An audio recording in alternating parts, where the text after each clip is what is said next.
Hi, Chris. As an auditor who hasn't pursued his CPA, meaning it's an accounting designation, but has an interest in programming, should I pursue the CPA or use my spare time to improve my programming? Dude, ditch the accounting. When I read your question here, you said you have an interest in programming, and if I read between the lines, you're kind of bored or not as interested in accounting.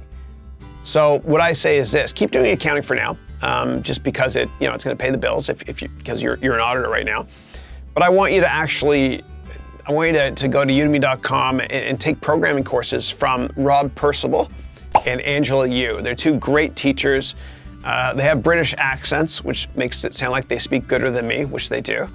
But they're amazing teachers, and they make it fun too. It's edutaining, and I don't get compensated for mentioning any company or any product, by the way, in these calls. I just humbly try to do it to humbly help if I can. But I want you to Jupiter. I want you to take those courses at night on how to program, and I want you to love it, and I want that to be your profession. I loved it so much when I worked for Accenture. In consulting, tech consulting. I was in Ottawa when I worked at Accenture initially. During the evenings, I went to a community college and I took courses on Visual Basic 3.0. And I remember when Visual Basic 4 came out in, I think it was 1996, I was so excited. And when Windows 95 came out in the fall of 1995, I was so excited. I love that. I love software. I love it. I live for it. Like all this stuff here you see in front of me, like I just love it. Like, this is fun for me. It's fun. And when I was younger, they thought I had a learning disability. And my teachers at a school that I'll never give airtime for, my teachers in the 6th grade and the 8th grade wanted to fail me. And, I think the job of a teacher is to instill a sense of confidence in your students, your customers. And the same thing with a boss. You got to instill a sense of confidence, like parenting as well. If you have confidence, then watch out. But it destroyed my confidence because they wanted to fail me a couple times. And my grades were awful, obviously. And they sent me to this special testing place to see if I had a learning disability. It's in Oakville, Ontario, for those of you curious. It's right on Lakeshore Road there, whatever. But they found I did not have a learning disability. I just wasn't passionate about what I was doing. I was kind of bored.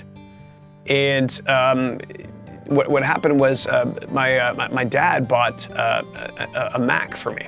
It's a Mac Plus. I still have it, and that changed my life because using software was fun for me.